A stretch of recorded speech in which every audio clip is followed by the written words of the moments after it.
Lero ku nyumba ya malamulo kunali zinthu simplex tithyola banda monga wamkulu wa opposition ku chipani cha MCP yemwe anasankhidwa amayankha sona ya president atapita muthalika yomwe adayankhula. Apa tifuna tifotokoze mwachidule chabe zinthu zomwe atithyola banda atsutsa muzoyankhula zomwe atapita muthalika adayankhula komanso kuphatikizaso zina. Nkhani yoyambirira yomwe afotokoza ndi nkhani yokhuzana ndi chimanga. Chipani cha DPP chinafotokoza kuna kuti chigula chimanga mdziko la Zambia, ndipo nkhani imeneyo achithyola banda anena kuti akutsutsana ndi ganizo limenelo chifukwa chonena kuti mdziko muno muli alimi ambirimbiri omwe ali ndi chimanga. Dziko la Malawi linakatha kugula chimanga chimenecho pa mtengo wabwino, atero atithyola banda. Ndipo nkhani yachiwiri afotokoza za maphunziro atapita muthalika analonjeza kunena kuti ikamati Januwale anthu masukulu akhala aulere ku primary komanso sekondari akhala aulere. Atithyola poyankha fundo imeneyi iwo anafotokoza kunena kuti akuti sukulu iyene okhala yaulere komanso ndalama ya malo ogonera iyenera kuti ikhale yaulere. Pamfundo imene ndizonena kuti pali anthu ena omwe amakhala ndithu mabodingi ndipo malo a sukulu amalipira. Nkhani ndiyonena kuti sukulu kuphunzira sukuluko ndiye kwaulere, koma malo omwe akukhala anthu ngati anu ake akulipiritsa ndilo ndalama ayenda kulipira makolo. Ndi atithyola banda apa kunena kuti yayi sukulu ikhale yaulere komanso malo azalipiriranso. Pomwe akapita muthalika anena kuti yayi sukulu yokha ikhale yaulere, maphunziro akhala yaulere, koma ngati pali malo ena ake kapanga renti kaya akugonerapo malo amenewo akhoza kumalipira anu ake anu ake makolo akumalipira chifukwa akumulipirira mwana wawo malo ogona. Koma nkhani ya maphunziro, ndalama ya maphunziro imeneyo boma ineka ulere. Kenakonso atithyola bandatu anafika nkhani ya anyamata azikwanje. Akunena kuti anyamata azikwanje amene wawa akuadandaulira kuti sakuapatsa belo. Akuti boma likuaphera ufulu kusapatsa belo anyamata azikwanje. Ndi akutsutsana ndi chigamulo chimene chichi choti iwo asamapatsa belo. Iwawa akuti anyamata azikwanje ayenera kuti azapatsa belo nawonso ali ndi ufulu owapatsa belo. Zimenezo ndi zomwe atithyola banda ayankhula mu fundo zawo zomwe iwo amayankhula. Ndipo apa tatiyeni mumve chimodzimodzi zomwe iwo ayankhula. Izi tangota papo zingapo zomwe zayankhulidwa zikuluzikulu koma muli zambiri. Kenako tizamvanso kuyankhula kwa Felix Chawala, iwo atumene mutu ayankhula. Tamvani zambiri. Firstly, allow me to extend my heartfelt congratulations to you, Right Honorable Speaker, on your ascendance to the speakership, and this demonstrates the trust and confidence this House has in your ability that you lead with impartiality. I also congratulate the first and second deputy speakers, as well as the former speaker and our team, for their diligent service over the past 6 years. My congratulations extend to all Malawians for their active participation in the recent elections, and to all honorable members who have been entrusted with the mandate to represent the citizenry in this House. Mr. Right Honorable Speaker, sir, let me also take this opportunity on behalf of Malawians to thank the former president, His Excellency Dr. Lazarus Makathi Chakwera, for facilitating a peaceful transition of power. Right Honorable Speaker, I need to retake this one because I want the general public to understand. Right Honorable Speaker, I want to take this opportunity on behalf of all Malawians to thank the former president for facilitating a peaceful transition of power. If Malawians are enjoying peace post-election, we owe it to Dr. Lazarus McCarthy Chakwera. As we are all aware, Right Honorable Speaker, the same hasn't been obtained in other countries. This reminds us of the first transition of power under Dr. Kamuzu Banda in 1994. The Malawi Congress Party prioritizes country over politics. Malawi is bigger than MCP, and indeed, Malawi is bigger than the DPP.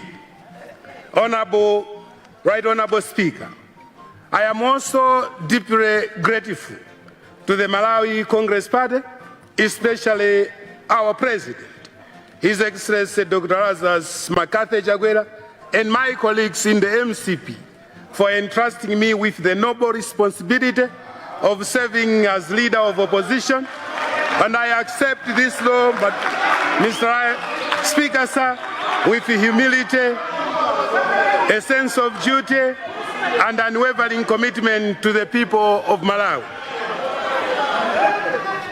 Right Honorable Speaker, the role of the leader of opposition. Mr. Speaker, sir, the office of the leader of opposition under parliamentary governance is not ceremonial. It is a constitutional pillar of our democracy, entrusted with the solemn duty to provide checks and balances, scrutinize government actions, propose alternatives, and ensure that the voices of all Malawians are heard and their aspirations respected and achieved. Mr. Speaker, sir, I assure you that I, Simplex Ezra Diamond Chichola, as leader of opposition, will carry out this responsibility with courage, integrity, and resolve without obligating my duty due to any political intimidation. Response to the President's State of the National Address. Mr. Speaker, sir, I listened attentively to Professor of the country, who is the President Mutharika, who actually delivered a sona on Friday, 31st of October, 2025, in this very august house. Mr. Speaker, sir, the President spoke about unity, discipline, a new era of integrity in public service. He declared that the honeymoon of plundering government resources is over. And he promised to root out corruption, restore economic stability, and open Malawi to international investors. Mr. Speaker, sir, these are noble aspirations. However, Mr. Speaker, sir, the true test of leadership is not in words, but in action.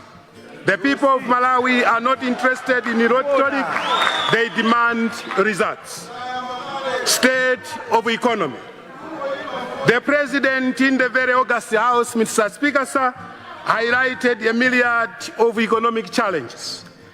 He talked about inflation at crippling 28.2%. He also talked about over 4 million Malawians facing food insecurity.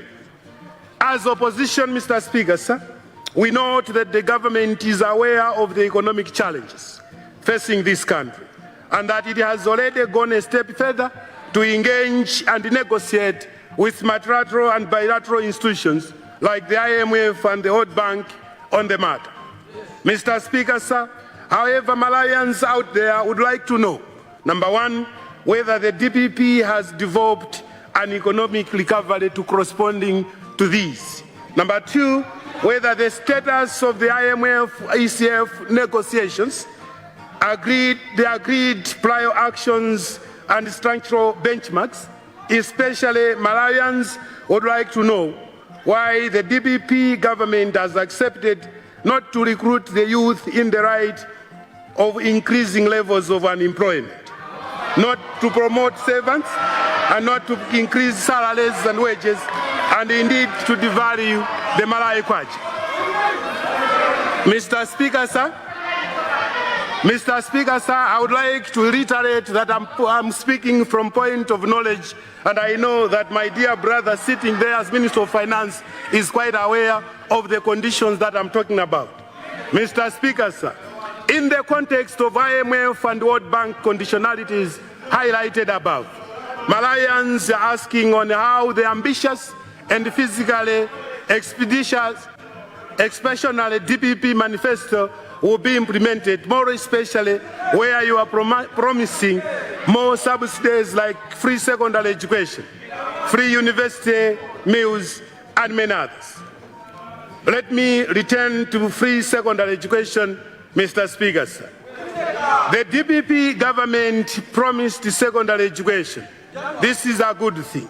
But what is being delivered is only a partial subsidy, covering tuition and development fund, which constitutes less than 20% of the total fees. The larger burden, Mr. Speaker, sir, is the boarding fees. And these boarding fees remains on families. If we are to improve equitable access, the free secondary education must be comprehensive and benefit all deserving Malayan children of secondary school going age between 13 to 17 in the population. Mr. Speaker, sir, allow me to go on electricity and energy. It is difficult, Mr. Speaker, sir, to ignore the persistent link between the government and the recurring energy crisis. Whenever the DPP is in power, Malayans bless for blackouts and fuel shortages. The familiar song of Magetsi, Madzi, and Mafuta Paribe echoes across the country. The previous MCP government worked diligently to secure the 1.5 billion in Patamanga hydropower project. We expect with the 350 million US dollars already approved by the World Bank. We expect the current administration, Mr. Speaker, sir, to prioritize and expedite this project as a sustainable solution to our electricity challenges. Mr. Speaker, sir, the Chakwera government increased the electricity access from 12 to 25% and was working towards increasing it to a further 75%. Mr. Speaker, sir, we have noted as opposition with regret the decision to abolish the G2G in preference for open tender system, the OTS, which in our view is the most expensive and raises eyebrows, and one wonders why the DPP government has chosen the most expensive route for fuel procurement, which will result in two Malayans paying. For instance, the G2G cost was costing $62 per metric ton compared to the OTS, which will cost not less than $298 per metric ton. Mr. Speaker, sir, Malayans would like to know why the government has chosen the most expensive procurement system. Is this not going to be another fuel gate to benefit some cartels? Mr. Speaker, sir, surprisingly, they are now silent on all these pertinent issues. Mr. Speaker, sir, it would be in the interests of many Malawians that government should sustainably secure forex and invest in clean energy solutions, such as electric vehicles and gas to reduce reliance on biofuels. Mr. Speaker, sir, we are excited to note that the DPP government has fully embraced the MCP's 4 F's economic approach of forex, fuel, food, and fertilizer to stabilize Malawi's economy. This is evidence that DPP, whilst in opposition, knew that the Chakwera government was on the right track but chose to politically mistreat Malawians. Food security and fertilizer. We acknowledge government efforts to prevent hunger and enhance food security. However, the SONA falls short of the DPP's manifesto commitment of 4 bags of affordable fertilizer per household. Only 2 bags for 1.1 million targeted beneficiaries are mentioned, leaving many households vulnerable. If we are truly committed to food security and agriculture productivity, we must make substantial depoliticized investments in agriculture. Mega farms and NIF could be transformative if properly funded and implemented. Mr. Speaker, sir, Malawians are puzzled that government has decided to procure expensive maize from Zambia, whilst locally many mega farmers still have the maize stock that can satisfy government demand at low cost, less than 80% per 50 kilogram guide. What is more shocking, Mr. Speaker, sir, is the fact that the said maize is presumed to be bought from Malawian and Tanzanian farmers and being resold to Malawi government at a very expensive price. This, Mr. Speaker, sir, Malawians out there are asking why government is prioritizing empowering foreign nationals at the expense of their own farmers. Mr. Speaker, sir, when we think around, one would conclude that if not treated carefully on the maize procurement, it would result into another maize gate, as previously the same thing happened in the past. Public service and appointments. Mr. Speaker, sir, we concur with the President's call for a change of mindset in public service. However, we are troubled by reports of mass dismissals and redeployments, often targeting specific regions and ethnic groups perceived as opposition sympathizers. Appointments appear to favor those with cross-regional or tribal ties. If unchecked, Mr. Speaker, sir, this risks entrenching nepotism and tribalism. Mr. Speaker, sir, we call upon the government to ensure all appointments and dismissals are based strictly on merit, performance and competence, not on regional, tribal, or political considerations. Mr. Speaker, sir, it has also been noted that the executive arm is over-exercising their powers by appointing people in positions in total disregard of the legal procedure, where positions are required to be advertised and hired by the board and confirmed by Parliament where necessary.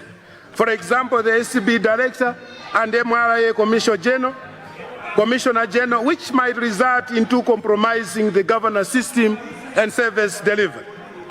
Mr. Speaker, sir, Malawians are also interested to know why the DPP government is happily hiring individuals with questionable behaviors that have already started eroding public trust, and one wonders if this is not institutionalizing corruption, making Malawi a criminal enterprise. Social price, social support and safety nets. Mr. Speaker, sir, Malawi remains poor, and the government alone cannot meet all the needs. Development partners are essential. Social support, including cash transfers, must reach the ultra poor, and beneficiary identification must be improved and extended to all districts in need without leaving others. Mining and minerals. Mining can significantly contribute to Malawi's economic growth, as stated by President Professor Mutharika. However, illegal mining and exports are rampant, and corruption persists. We support the President's call for local processing of minerals, but this must be accompanied by legal reforms and adequate resources for enforcement. Politics, justice, and national interest. We commend the government's verbal commitment to national unity and depoliticization. However, we are deeply concerned by reports of mass arrests and denial of bail, which undermine justice and equality. The pursuit of justice must never be politicized. Malawi is our home, and no one should feel unsafe or unwelcome. Let us work together to ensure every citizen enjoys freedom, dignity, and security. Mr. Speaker, sir, It is regrettably shocking to hear reports of police brutality exerted on the 15 arrested individuals. The continuous rearresting of these individuals without consolidating their cases is tantamount to torture and total disregard of human rights and fundamental principles. Mr. Speaker, sir, are we transforming this country into a police state? Mr. Speaker, sir, we have intel that in custody, the accused are being mistreated and physically harassed and assaulted. Mr. Speaker, sir, we would like to bring to your attention that during our time, a man was killed in Indilandi. There were no arrests. The man was killed in Palombe. There were no arrests. The presidential convoy was stoned both in Chihuahua and Indilandi. There were no arrests. In Cholo, where the former president was commissioning Cholo District Hospital offices, MCP supporters were harassed, but there were no arrests. Remember also that activist Bire Maya was assaulted in full view of the police, but nothing happened to the perpetrators during the past regime. Mr. Speaker, sir, with all these human rights violations, why are the development partners silent? Why are the CSOs and NGOs and especially human rights organizations silent? Why are the churches and faith-based organizations silent? Mr. Speaker, sir, Malawians are now reminded of many atrocities that happened in the past. Social amenities and perpetual problems. Mr. Speaker, sir, we have noted that despite the DPP promises, fuel shortages, blackouts, and water supply issues persist, where still the political victimization in public service continues. However, Mr. Speaker, sir, Malawians should not bear the cost of unwarranted suspensions and dismissals. As per President Mutarika's pronouncements in the SONA, we must unite in pursuit of social, economic, and governance needs. Conclusion and a call for constructive engagement. Mr. Speaker, sir, let me assure this House that the opposition will not oppose for the sake of opposing. We will offer constructive alternatives, support policies that serve the national interest, and work towards a Malawi that is united, prosperous, and just.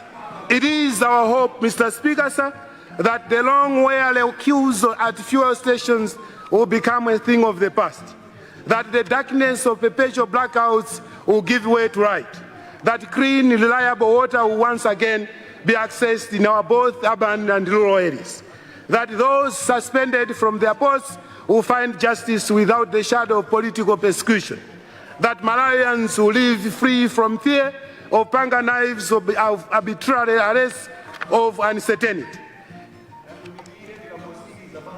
That our youth will walk confidently into classrooms unburdened by school fees. That our constituencies will flourish, nourished by the promised 5 billion annual allocation per constituency. That every Malawian household will know the comfort of food security. And above all, that smiles of hope and dignity will return to the faces of our people. Finally, Mr. Speaker, sir, let me assure the people of Malawi that between 2025 and 2030, the MCP will stand with the people by voicing out their concerns regarding the social, economic, and political challenges facing the country. We will provide oversight and safeguards on how taxpayers' money will be utilized. We will endeavor to protect taxpayers' money from being scavenged by institutionalized cartels. And finally, Mr. Speaker, sir, let me assure Malawians that the next MCP government in 2030 will rise to the challenge and address all these pressing issues. We have learned through experience that true and lasting leadership is only possible when a government listens to its people and responds to their needs. Our commitment is unwavering We will build a government that serves, delivers, and uplifts every Malawian. A better tomorrow is not just a promise, it is on the horizon. Madam, Mr. Right Honorable Speaker, Right Honorable Speaker, Right Honorable Speaker, in the spirit of one Malawi, one people and one nation, I acknowledge the SONA and submit our observations for better governance and implementation. Mr. Right Honorable Speaker, thank you very much for giving me time. Thank you very much. Point of order. Point of order. Point of order. Hatuzi kutero ena akuseka ndi tukuyankha kumene ayankha ena akuimbira m'manja achipani cha MCP ndi zomwetu zili kuchako parliament. Tetintamve a Felix Chawala. My rulings on the point of orders. Mwanza Central. Thank you very much, Right Honorable Speaker. Let me congratulate you since this is my first time to rise in this House. Mr. Speaker, I just wanted to find out if it is in order for the leader of opposition, who was a cabinet minister in a government that lost power just 2 months ago, a government that practiced nepotism, tribalism, criminality, to stand in this House and condemn the same. Doctrine of equity, Mr. Speaker, demands that he who comes to